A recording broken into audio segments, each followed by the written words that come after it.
வணக்கம் மச்சான்ஸ். என்னடா ரொம்ப நாளாக ஆளே காணும் நிறைய பேர் கேட்குறனால நானே சொல்கிறேன். பெரிய தப்பு பண்ணிட்டேன். என் ஃபோனை நான் ரீசெட் பண்ணிட்டேன்.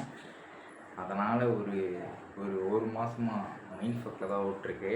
ப்ளஸ் ரொம்ப டைட்டாக ஓடுது. காலேஜ் வேறு படிக்கவே முடியல. ஓகே, இந்த வீடியோவில் நம்ம என்ன பார்க்க போகிறோம்னா, is this Indian footballs comeback? அதுதான் இந்த வீடியோவோட தம்ப்நெயிலே நீங்கள் பார்த்துருப்பீங்க. இந்தியன் ஃபுட்பால் ஒரு கிராஃப்டை லைட்டாக இப்படி மேலே ஏறுற மாதிரி போகுது. ஏன்னா புது கோச், புதுசான ஒரு டீம் மாதிரி எல்லா இடத்துக்குமே, அதாவது மொத்தம் Indian main team, Indian under 23, Indian under 18க்கு 3 டீமுக்குமே இந்தியன் கோச்சஸ் தான் இந்தியன் ஃபுட்பாலை இப்போதைக்கு மெயின்டைன் பண்ணுறாங்க. அதாவது இந்தியன் மெயின் டீம் பற்றி ஃபர்ஸ்ட்டு நம்ம பேசிடுவோம். அதாவது ஏன் கம்பேக்னு சொல்கிறோன்னு பார்த்தீங்கன்னா, மனோலா மார்க்கஸாலேயே ஒன்றுமே பண்ண முடியல இந்தியன் ஃபுட்பாலை. ஏன்னா அவர் என்னென்னமோ ட்ரை பண்ணி பார்த்தாரு, வேலைக்கு ஆகலை. பட் காலித் ஜமீல் இன்னும் இதை பார்த்தீங்கன்னா after 652 days, how many days? After 652 days India பார்த்தீங்கன்னா ஒரு அவே ஹோமில் போய் ஜெயித்தாங்க. கடைசியாக குவைட் கூட 2-1 ஜெயித்தாங்கன்னு ஞாபகம் இருக்கா? அது 2-1 1-0 தெரியல. அதுக்கப்புறம் பார்த்தீங்கன்னா நம்ம தஜிகிஸ்தான் தான் நினைக்கிறேன், அவங்க கூட பார்த்தீங்கன்னா அவங்க ஹோமில் பார்த்தீங்கன்னா அடிச்சு நவுத்துறாங்க. ஃபேன்ஸ் இருக்கிற இடத்துல போய் நம்ம ஜெயிச்சது பார்த்தீங்கன்னா ஆச்சரியம். ஏன்னா தஜிகிஸ்தான் பார்த்தீங்கன்னா ஈரானுக்கே 2-2 கொடுத்து ட்ராப் பண்ணுது. ஆனால் இந்தியன் ஃபுட்பால் அது எப்படி தான் ஜெயிச்சிங்கன்னு எனக்கு இன்னும் புரியலைங்க. எப்படிடா அவனுங்களை ஜெயிச்சாங்கன்னு சத்தியமாக தெரியல. ஏன்னா அதுக்கு அடுத்த கேமே பார்த்தீங்கன்னா ஆப்கானிஸ்தான் கூட 0-0. யாரும் ப்ளேம் பண்ணாதீங்க. இந்தியன் டிஃபென்ஸ் பார்த்தீங்கன்னா பக்காவாக இருந்தாலும் இந்தியன் ஃபார்வர்ட், அதாவது அட்டாக்கிங்கில் பார்த்தீங்கன்னா ஒன்றுமே இல்லை. அம்மா சத்தியமாக அந்த அட்டாக்கிங்கில் பார்த்தீங்கன்னா ஒன்றுமே இல்லைங்க.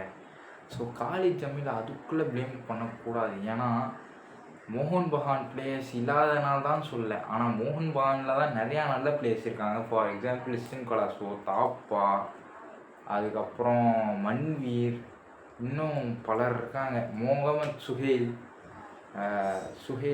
ஃபுல் நேம் தெரில, அவங்க கூட இருக்காங்க. ஏகப்பட்ட பேர் இருக்காங்க. டிஃபெண்டர்ஸு, அட்டாக்கர்ஸ்னு எல்லா நல்ல பிளேஸையும் அவங்க தான் வச்சுருக்காங்க. ஆனால் AFC 2 சாம்பியன்ஸ் லீக்காக விடல. அது ஓரளவுக்கு வேலிட் தான். ஸோ மொத்த டீம் இல்லாமலேயே காலித் ஜமீல் இவ்வளோ நல்லா பெர்ஃபார்ம் பண்ணி ரவுண்ட் 3க்கு செலக்ட் ஆகிருக்காரு. நாளைக்கு மேட்ச் ஓமான் கூட. No hype no hope. ஏன்னா ரொம்ப டஃப்பான ஒரு டீம் தான். 79th rank team. ஸோ ரொம்ப எக்ஸ்பெக்டடாலாம் போய் நிற்காதீங்க. என்ன நடக்குதுன்னு பார்ப்போம், வெயிட் பண்ணி பார்ப்போம். ஓகே, அது ஒரு பக்கம். இந்தியன் ஃபுட்பால் மெயின் டீமோட நிலமை இதுதான். நாளைக்கு ஜெயிச்சதுன்னா ஒரு பெரிய கம்பேக்காக இருக்கும், பெரிய கம்பேக்காக இருக்கும். ஆனால் மோஸ்ட்லி எனக்கு நம்பிக்கை இல்லைன்னு இல்லை, நம்பி ஏமாந்துடக்கூடாதுன்னு பார்க்குறேன். ஸோ இதுதான் மெயின் டீமோட நிலவரம் இதுதான். ஓகேவா? தஜிகிஸ்தான் கூட 2-1 வின் பண்ணி ஆப்கானிஸ்தான் கூட ஒரு ட்ராவில் இருக்குது. அண்ட் 3rd ரவுண்டுக்கு செலக்ட் ஆகிருக்கு. அடுத்தது பார்த்தீங்கன்னா நம்ம அண்டர் 23 அவங்க என்ன பண்ணிகிட்ருக்காங்கன்னு பார்த்தீங்கன்னா, ஐயோயோ அப்படி ஆடுறானுங்க, வேற மாதிரி ஆடுறானுங்க. இங்கே படமே வேறு மாதிரி இருக்குது. அந்த மாதிரி வேறு லெவல் ஆடிட்டுருக்கானுங்க. U23 ஏஷியன் கப் குவாலிஃபயர்ஸில் மொத்தம் பார்த்தீங்கன்னா நம்ம குரூப்பில் 4 டீமு, அதில் நம்ம ஒரு டீமு, கத்தாரு, பஹ்ரைனு, ப்ரூனேயு. அதாவது ஃபஸ்ட்டு மேட்ச்சே பார்த்தீங்கன்னா பஹ்ரைன், நம்மளோட ரேங்கிங் அதிகமாக இருக்கிற ஒரு டீம் வந்து பார்த்தீங்கன்னா பஹ்ரைனை பார்த்தீங்கன்னா நம்ம அடித்து ஓட விட்டவங்க. 2-0 ஒரு க்ளீன் ஷீட்டோடு ஜெயிச்சிருக்கோம். நம்ப முடியுதா? சத்தியமாக நம்ப முடியாது. ஏன்னா அப்படிப்பட்ட ஒரு கேம்ங்க அது. அப்படிப்பட்ட ஒரு கேம் அது. சரியான ஃபுட்பால் பார்க்கணுன்னா அதை பார்த்துருக்கணும் நீங்கள். இது இந்தியன் ஃபுட்பால் தான் இது ஆடுதா? இந்தியன் அண்டர் 23 அப்படிப்பட்ட ஒரு கேம் ஆடி அதை ஜெயிச்சுது. சுஹேல், வெயிட் பண்ணுங்கள், அவரை பற்றி இன்னும் ஒரு நேற்று நடந்த மேட்ச் பற்றி பேசிவிட்டு சுஹேலை பற்றி பேசுவோம். அதாவது கத்தார், அதாவது ஏசியாஸ்ட்டு பிக்கஸ்ட் டீமு கத்தார். என்னடா டே, எவ்வளோ நாள் தாண்டா எங்களை ராப் பண்ணுவீங்க? ஏங்க அடித்து ஓட விட்டவங்க பொசஷன் டாமினேட் பண்ணி கத்தார் கூட இந்தியன் டீம் ஆனது யாராச்சும் பார்த்துருக்கீங்களா? நேற்று நான் பார்த்தேங்க. இந்தியன் டீம் கோல் அடிச்சதுங்க. அவனுங்க ஒரு ஓப்பன் கோல் கூட அடிக்கல, நம்ம ஒரு ஓப்பன் கோல் அடித்தவங்க. தட் வாஸ் நாட் ஈவன் 50-50 இல்லை, 49-50 பெனால்ட்டிங்க. அது நாட் அண்ட் பெனால்ட்டிங்க. அது கொடுத்தா.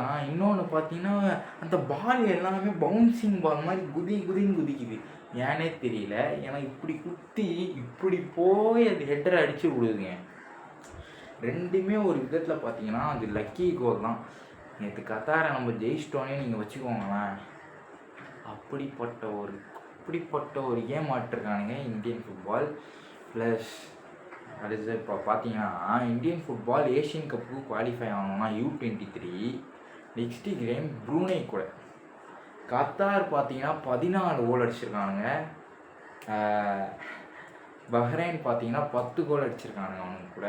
ஸ்டில் நம்ம செகண்ட் டீமாக இருந்தாலும் டாப் 11 குரூப் இருக்குது. 11 குரூப்பில் top best second runner up தான் ஏஷியன் கப் U23 குவாலிஃபை ஆவாங்க. ஸோ இந்த கேமில் நம்ம எவ்வளோக்கு எவ்வளோ கோல் அடிக்க முடியுமோ அடிக்க முடியும். ஏன்னா ப்ரூனே வந்து பார்த்தீங்கன்னா மொத்த டீம் அதுதான் உண்மை. ஏன்னா 14 கோல் கத்தாரும் 10 கோல் பஹ்ரைனும் அடிக்கிறப்ப நம்ம நல்ல டீமாக சரி எப்போ ஒரு மினிமம் 10 கோலாச்சும் அடிக்க முடியாதா அப்படின்றதான் கேள்வி. ஸோ அந்த கேம் 9ஆம் தேதி, நாளைக்கு 8ஆம் தேதி தொடர்ந்து 2 நாள் பார்த்தீங்கன்னா இந்தியன் ஃபுட்பால் இருக்குது. எந்த சேனலில் பார்க்கணுன்னு தெரியலையா? அது தெரிஞ்சுக்கணுன்னா கமெண்ட்ஸில் தெரியணும்னு போடுங்க. நான் அடுத்த வீடியோவில் போடுறேன். சென்னை சிடி